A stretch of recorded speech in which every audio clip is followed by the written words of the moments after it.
ఇక విశాఖ పర్యటనలో కేంద్ర ఉక్కు శాఖ మంత్రి కుమారస్వామి పర్యటన కొనసాగుతోంది. నేడు స్టీల్ ప్లాంట్ పనితీరు, ఆర్థిక పరిస్థితులపై సమీక్షిస్తారు. ప్రైవేటీకరణకు చర్యలు సాగుతున్న నేపథ్యంలో కేంద్ర మంత్రి రివ్యూపై ఉద్యోగులు, కార్మికుల్లో సర్వత్రా ఆసక్తి నెలకొంది. కేంద్ర మంత్రి పర్యటనకు సంబంధించి మరిన్ని వివరాలు అనురాధ మనకు అందిస్తారు. ఈ రోజు విశాఖపట్నం స్టీల్ ప్లాంట్ కి కేంద్ర ఉక్కు శాఖ మంత్రి కుమారస్వామి రానున్నారు. ఆయనతో పాటు స్టేట్ స్టీల్ మినిస్టర్ కూడా శ్రీనివాస్ వర్మ కూడా హాజరు కానున్నారు. అయితే ఈ సంబంధించి ఈ టూర్ మొత్తం చాలా ఉత్కంఠత రేపుతా ఉంది. ఎందుకంటే విశాఖ స్టీల్ ప్లాంట్ లో ఎలాంటి పరిణామాలు చోటు చేసుకోబోతున్నాయి, స్టీల్ ప్లాంట్ ప్రైవేటైజేషన్ అంశానికి సంబంధించి ఏదైతే ఒక ప్రక్రియ జరుగుతూ ఉందో ఆ నేపథ్యంలో ఇప్పుడు central minister Visakhapatnam steel plant కి రావడంతో ఒక పెద్ద చర్చ ఆసక్తికరంగా ఇక్కడ కొనసాగుతూ ఉంది. అయితే ముఖ్యంగా మనకి ఏదైతే అక్కడ మినిస్టర్స్ నుంచి కానీ లేకపోతే ఇతర స్టీల్ ప్లాంట్ వర్గాల నుంచి కానీ వస్తున్న సమాచారం మేరకు మనం చూసుకుంటే కనుక ఇప్పుడు ప్రస్తుతం వీళ్ళు ఇక్కడికి వచ్చిన తర్వాత మొదట ఇక్కడ స్టీల్ ప్లాంట్లో అధికారులతోని, కార్మిక సంఘాల నేతలతోని సమావేశం అవుతారు. ఎన్ఎండి అలాగే సెయిల్ బ్యాంకర్స్ మొత్తం అందరితోని కూడా సమావేశం అవుతారు. కీలకమైన ఈ సమావేశం అనంతరం మరి స్టీల్ ప్లాంట్ లోపల కార్మిక సంఘాల నేతలతో కూడా సమావేశమయ్యి ఇక్కడ ఉత్పత్తి సామర్థ్యం ఏంటి, స్టీల్ ప్లాంట్లో ఉన్న వనరులు ఏంటి, వీటిలన్నిటి మీద కూడా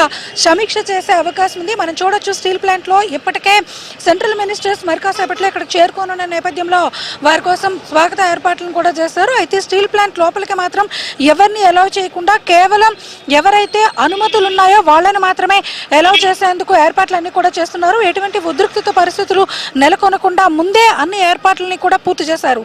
ఎందుకనంటే స్టీల్ ప్లాంట్ ప్రైవేటైజేషన్ అంశం చాలా సున్నితంగా గత కొంతకాలం నుంచి కూడా ఇక్కడ కార్మిక సంఘాల నేతలు కానీ లేకపోతే ఉక్కు ఫ్యాక్టరీకి సంబంధించిన అనేక వర్గాలు కానీ ఉద్యమాలు చేస్తూ ఉన్నాయి. ఏళ్ల తరబడి ఈ ఉద్యమం కొనసాగుతూ ఉంది. స్టీల్ ప్లాంట్ ప్రైవేటైజేషన్ చేస్తే కనుక వీళ్ళందరికీ కూడా తీవ్రమైన అన్యాయం జరుగుతుంది అన్నది కార్మిక సంఘాల మాట. అయితే స్టీల్ ప్లాంట్ ని లాభాల బాట వైపు నడపాలి అని అంటే ఏం చేయాలి, లేదా ప్రైవేటైజేషన్ కి వెళ్తే కనుక ఎలాంటి అంశాలు తీసుకోవాల్సి ఉంటుంది అన్న దాని మీద కూడా గత కొంతకాలం నుంచి ప్రభుత్వంలో విస్తృతమైన చర్చలు నడుస్తూ ఉన్నాయి. ఈ నేపథ్యంలో central steel heavy industries minister Kumaraswamy ఈ రోజు ఇక్కడికి వస్తున్న ఈ విజిట్ అనేది చాలా కీలకంగా మారనుంది. చాలా ప్రత్యేకమైన అంశాల నేపథ్యంలో ఈ సమావేశాలు కొనసాగే అవకాశం ఉంది. కానీ ఎటువంటి అవాంఛనీయ ఘటనలు జరగకుండా ముందస్తు చర్యలు కూడా ఇక్కడ చేశారు. మినిస్టర్స్ వచ్చి సమావేశం నిర్వహించి వెళ్ళిన తర్వాత మీడియా ముఖంగా కొన్ని వివరాలను వెల్లడించే అవకాశం అయితే మాత్రం ఉంది. మొత్తానికి ఈరోజు ఈ సమావేశం చాలా కీలకంగా మారుతుంది అన్నది మాత్రం చెప్పగలము. అయితే అద్భుతాలు జరగకపోవచ్చు అన్నది నిన్న state steel minister Srinivas Varma మీడియాకి ఇచ్చిన బయటలో చెప్పినప్పటికీ కూడా సెంట్రల్ మినిస్టర్ కుమారస్వామి మాత్రం ఖచ్చితంగా ఇక్కడున్న వనరులు ఏంటి అన్నవి, అలాగే కార్మిక వర్గాల నుంచి వస్తున్న వెర్షన్స్ ఏంటి అన్నవి, స్టీల్ ప్లాంట్ ఒక పూర్తి అంశాలు ఏంటన్నవి తెలుసుకోవడానికి నేను ఇక్కడికి వస్తున్నాను అన్నది కూడా చెప్పారు. ఈ నేపథ్యంలో ఈ సమావేశం ఇంట్రెస్టింగ్ ఫ్యాక్టర్ గా మారింది. మరి దేశవ్యాప్తంగా దీని మీద చర్చ నడుస్తూ ఉంది.